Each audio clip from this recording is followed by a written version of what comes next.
इतना सब कहाँ, अब तुम एक नहीं दो हो। तुम्हें हमारे आने वाले पौत्र के विषय में भी तो सोचना है। होने वाले शिशु के लिए पोषण अति आवश्यक है। ग्रहण करो।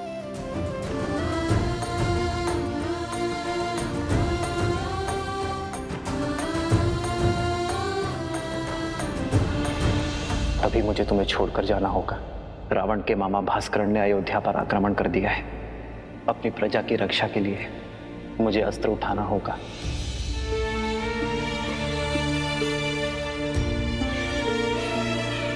देखने भर से पेट नहीं भरेगा पुत्री। माता, मेरा कुछ खाने का मन नहीं।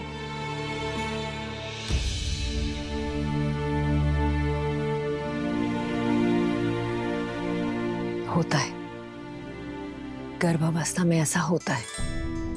कभी मन करता है कि खूब सारा भोजन खा लो, और कभी व्यंजन देखते ही मन विरक्त हो उठता है। किंतु पुत्री, भोजन तो खाना ही पड़ेगा।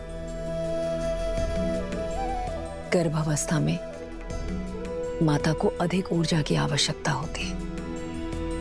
खा ले पुत्री। जितना मन भाए उतना खाओ।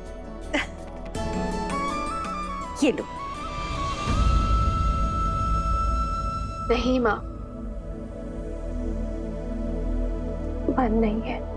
दीदी, होने वाली संतान तो अभी से राम के गुण दिखा रही है। स्मरण है आपको, जब राम छोटा था तो कितनी हट किया करता था। ये भोजन खाना है, वो व्यंजन नहीं करना। रात्रि में उठ उठकर मुझसे व्यंजन बनवाया करता था, और मैं रात्रि में उठ उठकर उसके लिए राजभोग बनाया करती थी। स्मरण है दीदी? हाँ, याद है।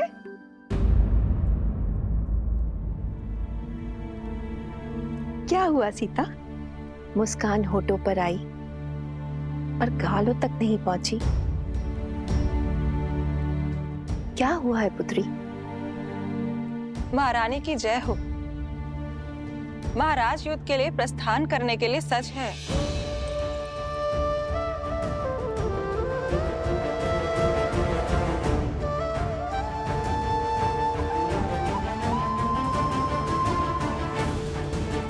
मैं समझी। क्यों अनबनी हो तुम? ऐसी दशा में कोई स्त्री नहीं चाहेगी कि उसका पति उससे दूर जाए, पर अभ्यास करना होगा। एक राजा का कर्तव्य है कि संकट में उसकी प्रजा की रक्षा करना, और एक रानी का आभूषण है उसका साहस। अब जाओ, राम को रघुकुल रानी की भांति विदा करो। जाओ।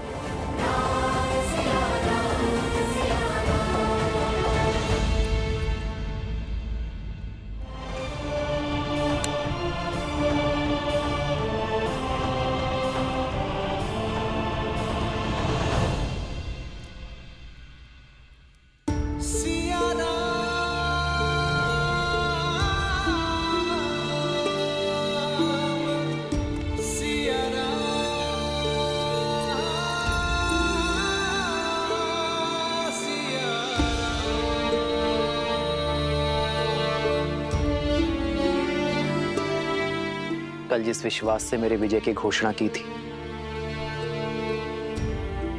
आज उस मुख पर इतनी चिंता क्यों सीते?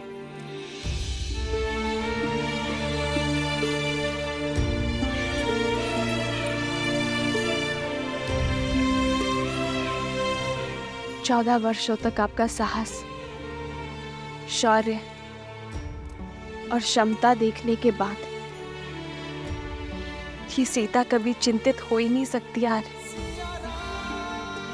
परंतु एक होने वाली माँ का स्वप्न बिगड़ जाने का शोक अवश्य है। इतने वियोग के पश्चात सोचा था कि अब आपसे कभी दूर नहीं रहूंगी, पर कर्तव्य आपको फिर हमसे दूर कर रहा है। कर्तव्य राम और सीता को कभी दूर कर ही नहीं सकता सीते। कर्तव्य तो हमें जोड़ता है। जानती हूँ, पर ये इससे वियोग क्यों आ रहा है? इस समय आपको इसके साथ होना चाहिए था।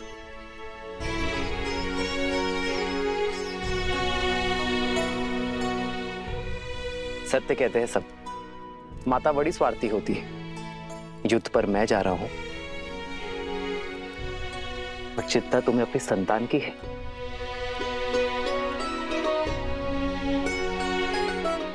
वैद्य कहते हैं सीते, कि संतान गर्भ से ही अपने माता पिता के भाव अनुभव करती है। तो ये वियोग हमारी संतान को और प्रबल बनाएगा। कर्तव्य की पुकार का पालन करने की सीख उसे गर्भ से ही मिल जाएगी। और मैं जानता हूं कि मेरी सीता इस वियोग को सुख सहयोग बना ही देगी। हमारे प्रेम और वनवास की कहानियां सुनाने का समय मिलेगा ना तुम्हें? तुम मेरी शक्ति हो सीते, मेरी ढाल हो इस धर्म युद्ध में। मुझे अपनी धर्म पत्नी के साथ की आवश्यकता है।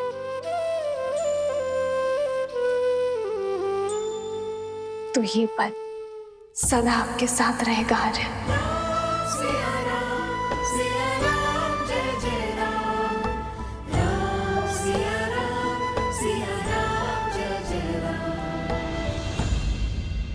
एक बात और, आप इस युद्ध में किसी को भी भेज सकते थे,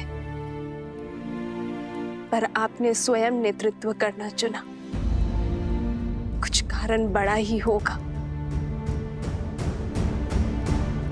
पर मैं नहीं जानती।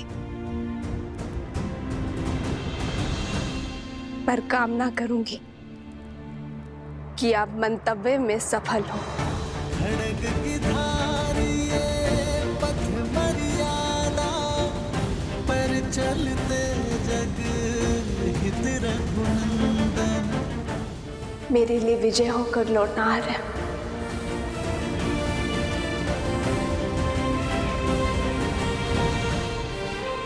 और इसके लिए शीघ्र आइएगा।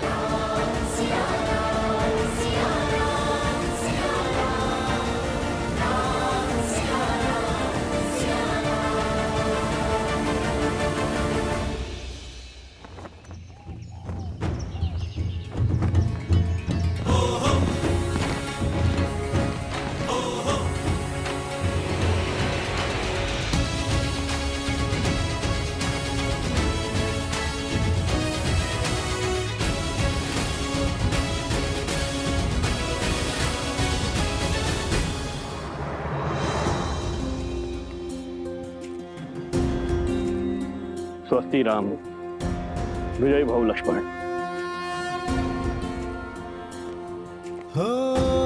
होई सोई जो राम रचि राखा,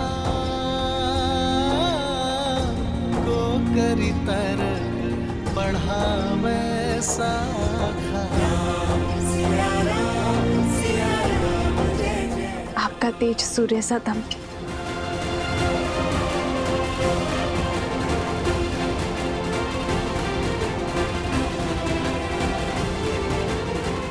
विजयी भव। विजयी भव। राम, तुम्हें शीघ्र ही राजमहल लौटना होगा। सीता के पुनः सावन संस्कार के लिए तुम्हें यहाँ होना अनिवार्य है। अवश्य मां।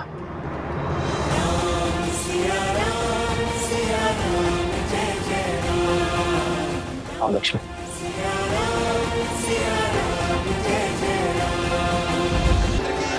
सियावर रामचंद्र की, सियावर रामचंद्र की, सियावर रामचंद्र की, सियावर रामचंद्र की, सियावर रामचंद्र की, सियावर रामचंद्र की, सियावर रामचंद्र की।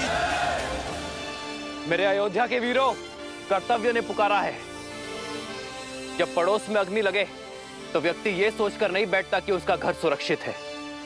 वो अग्नि को बुझाता है, क्योंकि वो जानता है कि अग्नि का स्वभाव है फैलना। मुझे मेरे वीरों पर पूरा विश्वास है। भय के लिए भयंकर है। हम सब आपके रुद्र हैं। शंकर है। श्री राम, राजा राम। मित्र, यो मुख मोड़कर मत जाइए। वानर सेना ना सही प्रभु, हमें अपने साथ ले चलिए। जो हृदय में बसते हैं उनसे मुख नहीं मोड़ा जाता मित्र। मैं आपको छोड़कर नहीं जा रहा हूं, बल्कि आपके कंधों पर एक बहुत बड़ा उत्तरदायित्व देकर जा रहा हूं। जब मैं वहां युद्ध लड़ूंगा तब आप यहां अयोध्या का भार संभालेंगे, और जब आपके प्रस्थान करने का समय आ जाएगा हम युद्ध से लौटकर आ चुके होंगे।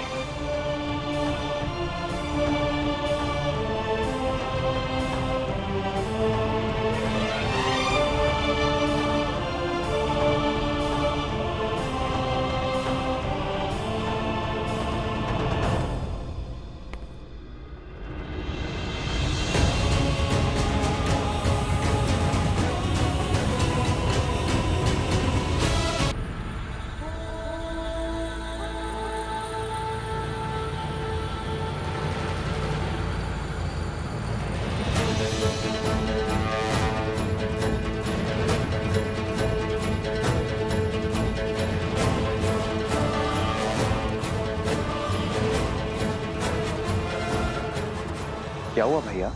सैनिकों के चुनाव में मुझसे कोई भूल हुई? जिस समाज में बालक के हाथ में शास्त्र के बदले शस्त्र हो, वहां असुरों का वास होता है शत्रुघ्न। जीवन भर राष्ट्र सेवा का भार उठाने वाले वृद्ध समाज सेवा पाने के अधिकारी हैं, और जो युवा अभी अभी विवाह के बंधन में बंधे हैं वो भी युद्ध में जाने के योग्य नहीं है। प्रभु, ना मैं बालक हूं, ना मैं वृद्ध हूं, और ना विवाहित। फिर मुझसे राष्ट्र सेवा का सुख क्यों छीन रहे हैं आप? क्योंकि तुम अयोध्या के सैनिक नहीं हो।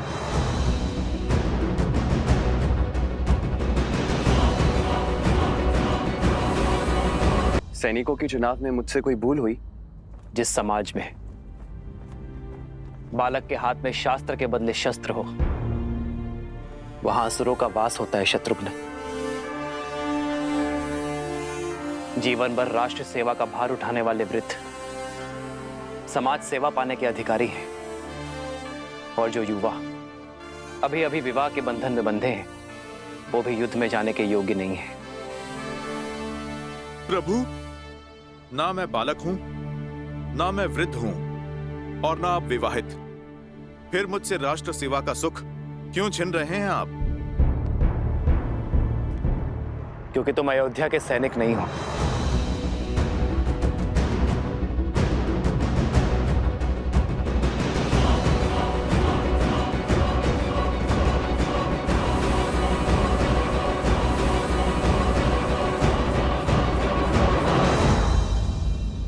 क्यों हनुमान?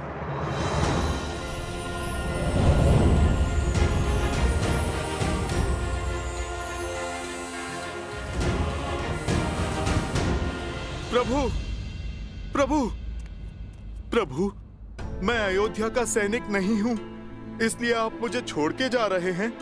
फिर आपने लक्ष्मण भैया को साथ जाने का अवसर क्यों दिया? क्योंकि लक्ष्मण अयोध्या का राजपुत्र है हनुमान, और राज्य सेवक भी। उसका कर्तव्य उसे इस युद्ध के योग्य बनाता है। मेरे वानर वीर तो यहाँ अतिथि हैं। लक्ष्मण भैया राज सेवक हैं तो जा सकते हैं, और मैं तो स्वयं राजा राम का सेवक हूं प्रभु, उसका क्या?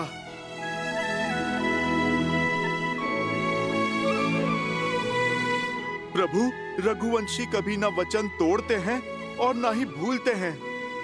फिर सदा मुझे सेवा में रखने का वचन देकर आप कैसे उससे मुक्त हो सकते हैं प्रभु? आप निर्णय कीजिए प्रभु, हनुमान क्या है, वानर या भक्त? तुम मम प्रिय भरत ही सम भाई कह के गले लगाया आपने, और अब आप प्रभु अतिथि कहकर दूर कर रहे हैं। ठीक है प्रभु, आप तो राजा हैं, बड़े दायित्व हैं आप पर प्रभु मेरा तो एक ही दायित्व है, अपने प्रभु श्री राम की सेवा। नहीं प्रभु, मैं उससे विमुख नहीं हो सकता। प्रभु, मैं आपके बिना जी नहीं पाऊंगा, नहीं जी पाऊंगा आपके बिना प्रभु। प्रभु, प्रभु आप मान जाइए ना। प्रभु आप ले चलिए ना मुझे अपने साथ। प्रभु, प्रभु आप मान जाइए प्रभु, ले चलिए ना मुझे अपने साथ प्रभु। हनुमान उठो।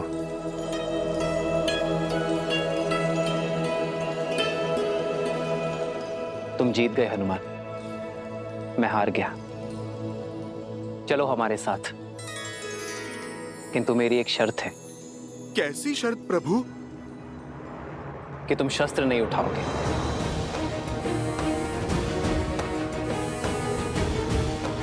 तुम्हारी हट मेरे साथ चलने की थी, वो पूरी हुई, किंतु युद्ध में चाहे जैसी भी स्थिति हो, तुम अस्त्र शस्त्र का उपयोग नहीं करोगे। स्वीकार है प्रभु, स्वीकार है।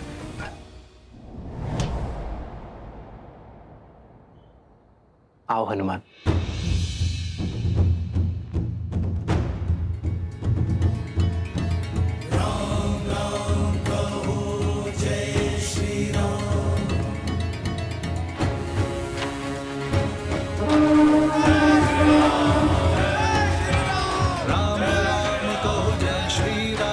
दशरथ नंदन राजा राम, राम नाम भजते हनुमान, अवध बिहारी राजा राम। जय श्री राम, जय श्री राम, जय श्री राम, जय श्री राम, जय श्री राम, जय श्री राम, जय श्री राम। राम सत्य में युद्ध पर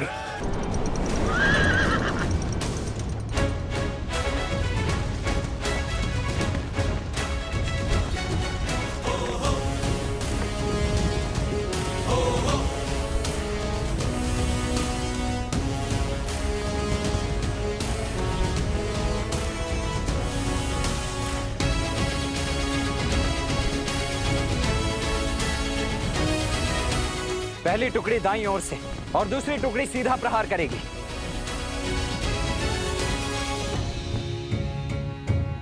सारथी रोको।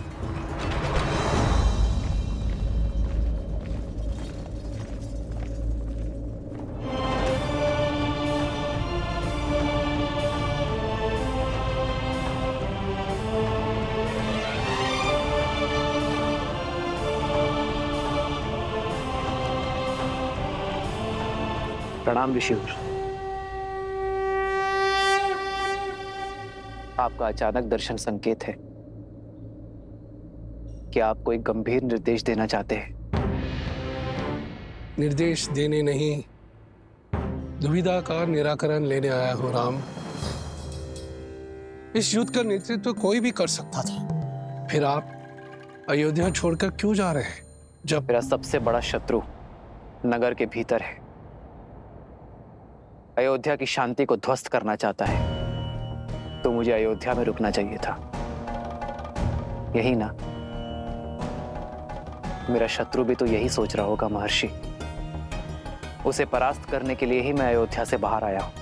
उसका बैर मुझसे है, क्रोध मुझसे है, और जब मैं अयोध्या के बाहर आ गया तो वो भी मेरे पीछे अवश्य आएगा। मैं भास्करण से युद्ध करने जा रहा हूं महर्षि। युद्ध में भले ही भास्करण से करने निकला हूं, किंतु भास्करण और संहार दमन केवल मेरे लिए माध्यम है। सहस्त्र रावण भास्कर्ण का भाई है महर्षि। भास्कर्ण को कष्ट में देखकर उसे भी कष्ट अवश्य होगा। उसका कष्ट सहस्त्र रावण को अवश्य खींच लाएगा। आपके शौर्य पर संदेह नहीं है श्री राम। भय है आपके वास्तविक शत्रु सहस्त्रमुख रावण का, जो अपने अनंत मुखों से अनंत असत्य बोलता रहता है, और बार बार असत्य बोलते रहने से असत्य भी सत्य प्रतीत होने लगता है। उसमें आप ही की सेना को आपके विरुद्ध कर देने का सामर्थ्य है।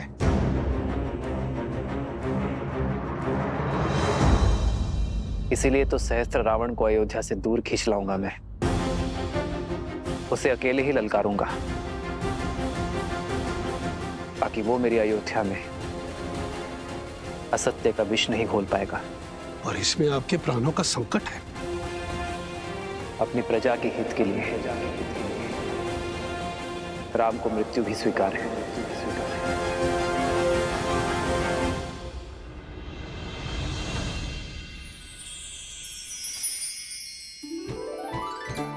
स्मरण है दीदी, माता स्वयं अपने हाथों से तिलकूट बनाया करती थी और हम रसोई घर की ओर देखा करते थे कि कब तिलकुट बनकर तैयार हो जाएगा।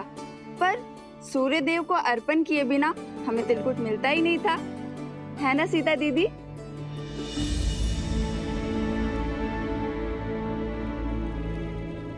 कहाँ खो गई दीदी?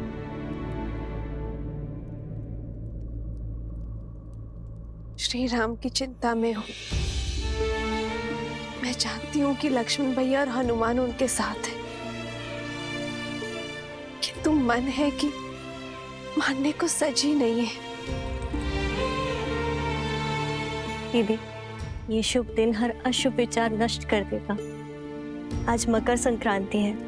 उत्तरायण के दिन सूर्यदेव उत्तर की यात्रा को प्रारंभ करते हैं। पवन ऊर्जा चरम पे होगी।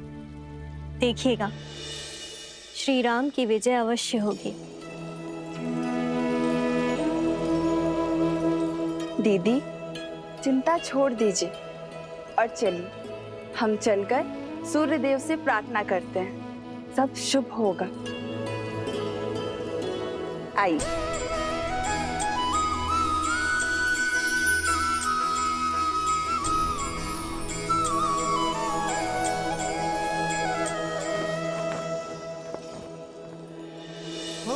माघ मकर गत रवि जब होई, तीरथ पति ही आव सब कोई। देव तनुज किन्नर नर श्रेणी, सादर मजही सकल त्रिवेणी।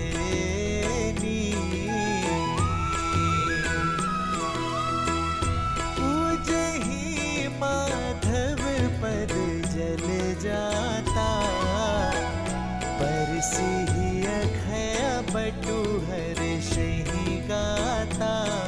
हे सूर्यदेव, मेरे श्री राम को युद्ध में विजय देना। शीघ्र अति शीघ्र लौटकर उन्हें परिवार और राज्य की सेवा करने का अवसर दीजिएगा। सुना नहीं क्या क्या बातें हो रही है नगर में? कैसी बातें? लोग आजकल कानाफूसी कर रहे हैं राजा राम और माता सीता के विषय में। हाँ, मेरे पति ने भी मुझे राजमहल की सेवा छोड़ने के लिए निर्देश दे दिया है। क्यों? ऐसा क्या हुआ? क्या बातें कर रहे हैं आप लोग? बोलो, क्या बोल रही थी तुम? जी, वो मेरे पति दूसरी पत्नी लाना चाहते हैं, और जब मैंने विरोध किया और श्री राम के एक पत्नी व्रत होने पर दुहाई दी, तब उन्होंने क्रोधित होकर कहा कि राजाओं का क्या, वैसे भी श्री राम के प्रेम के आगे उनको कुछ गलत नहीं लगता। वो तो कुछ भी नीति बना सकते हैं। उनको कौन है कहने वाला?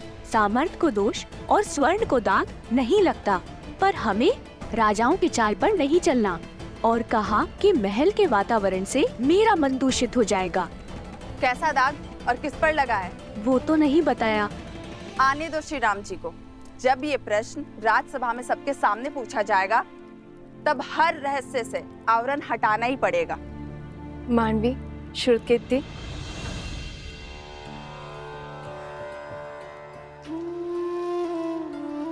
राजभवन में जाके माताओं को प्रसाद नहीं देना।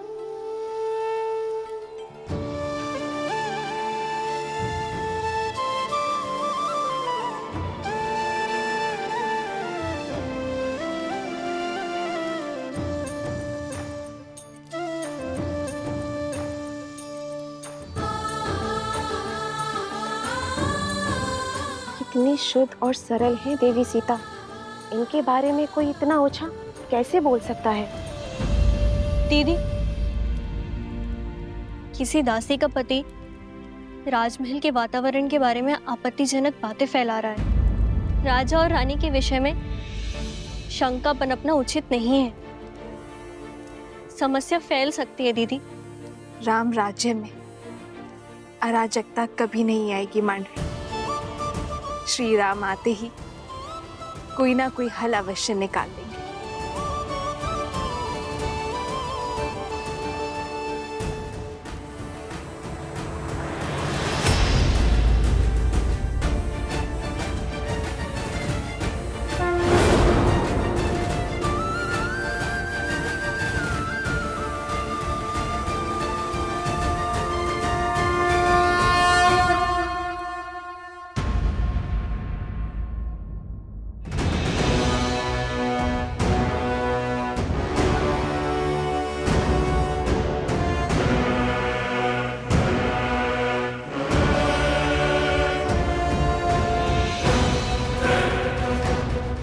भास्कर्ण, आक्रमण से पूर्व अवसर दे रहा हूं।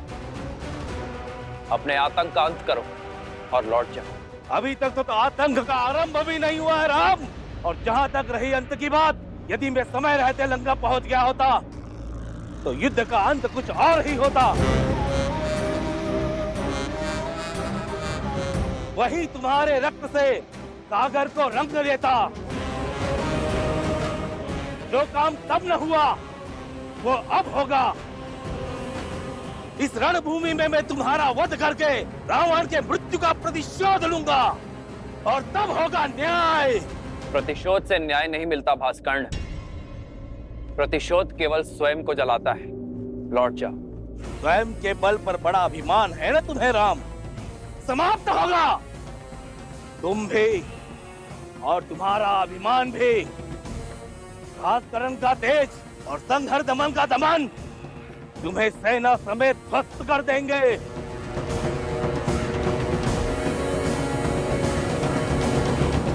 लक्ष्मण, मैं भास्कर्ण का सामना करूंगा। तुम संहार दमन को खोजो। और स्मरण रखना, वो उभयचर है।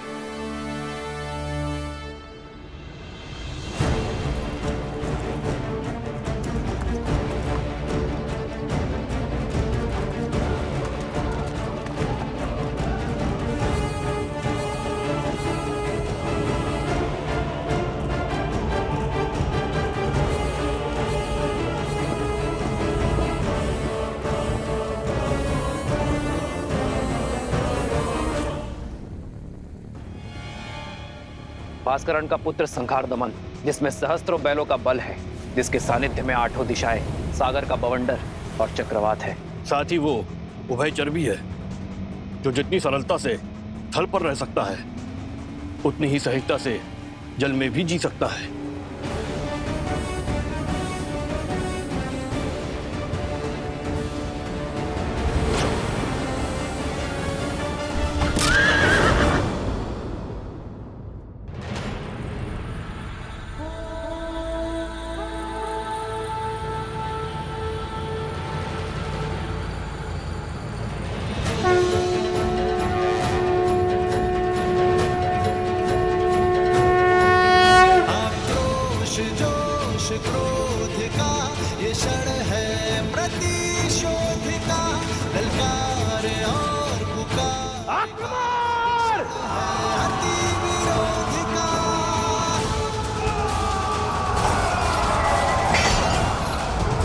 भास्कर्ण, सावधान।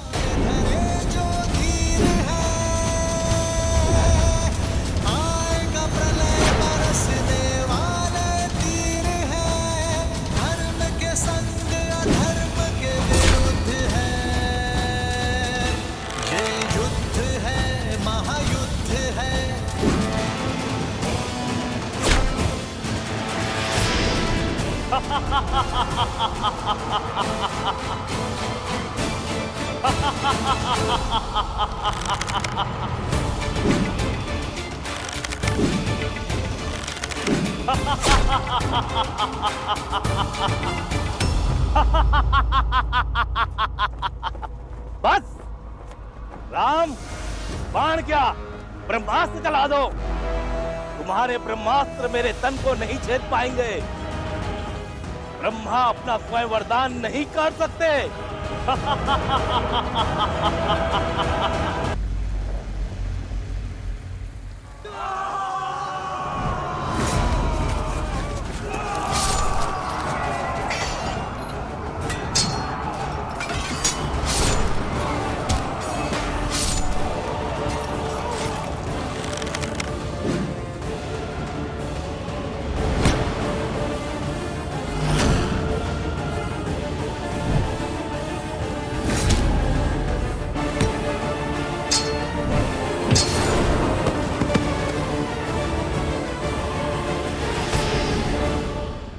बताओ कहां है संज्ञान रमन?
जल में जाकर तो इसने स्वयं भूल कर दी है। ब्रह्मदेव के वरदान के अनुसार उसकी मृत्यु जल के भीतर ही हो सकती है, वो भी तब जब उसकी श्वास नली काट दी जाए।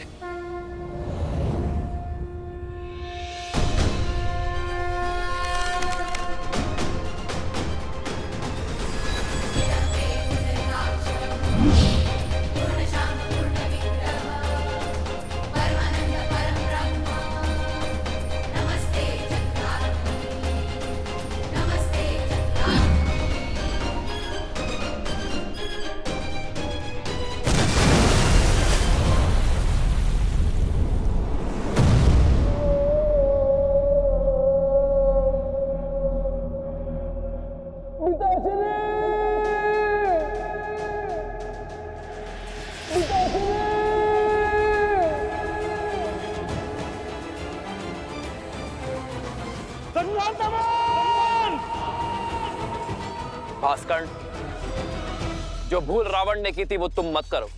अपने पुत्र की मृत्यु से शिक्षा लो, अपना प्रतिशोध भूलो और लौट जाओ।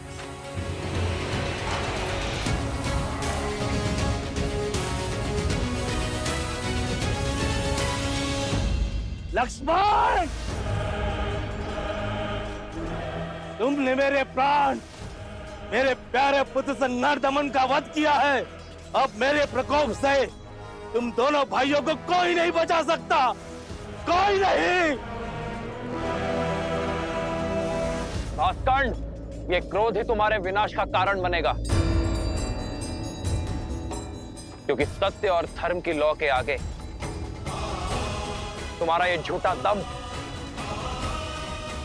अवश्य तोड़ेगा। आज तुम्हारे अत्याचार और आतंक का अंत होकर रहेगा भास्कर्ण।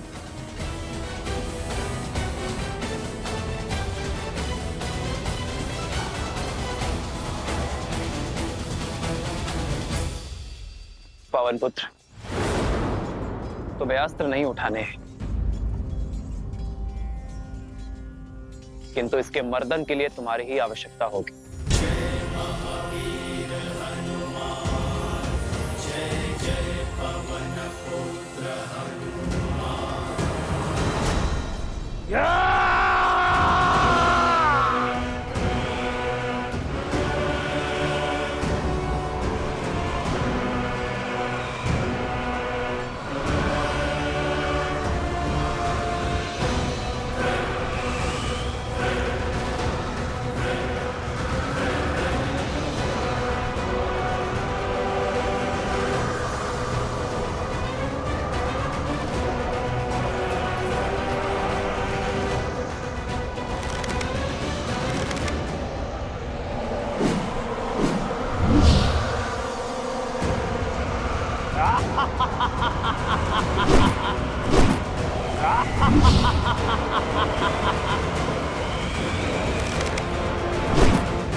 हनुमान,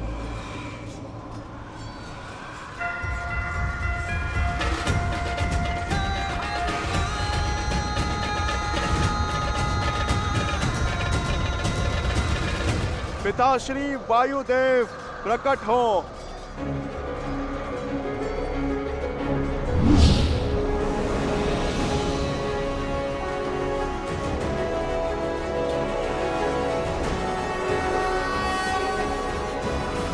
प्रणाम प्रभु।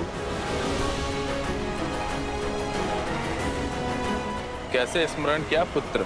पिताश्री, राम काज में आपकी सहायता की आवश्यकता है। मैं कुछ क्षण के लिए आपको अपने अंदर बसाना चाहता हूँ। राम का काज और पुत्र की पुकार दोनों को अनदेखा नहीं किया जा सकता। तथास्तु।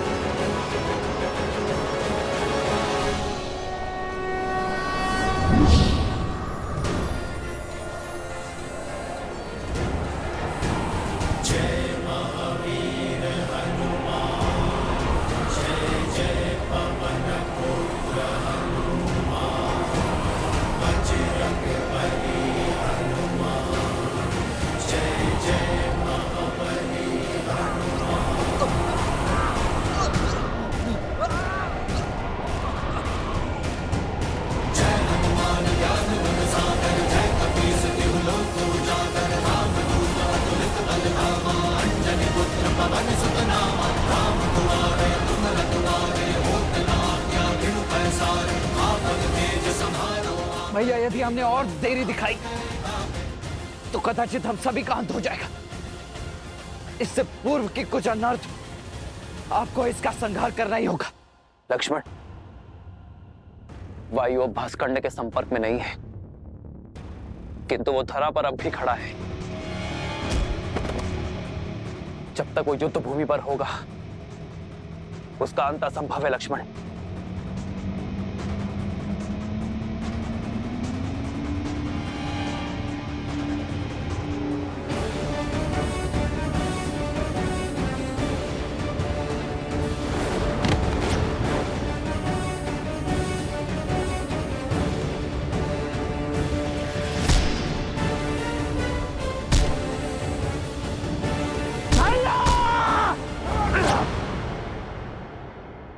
प्रहार कीजिए।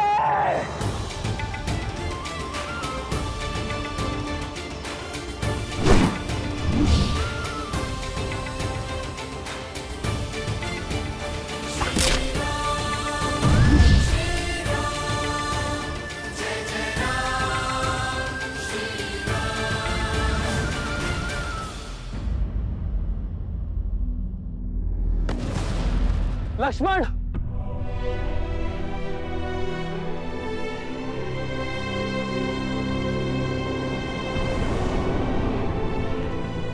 लक्ष्मण, लक्ष्मण, लक्ष्मण, लक्ष्मण, लक्ष्मण, लक्ष्मण, लक्ष्मण, आज तुमने फिर मेरे प्राण बचा लिए।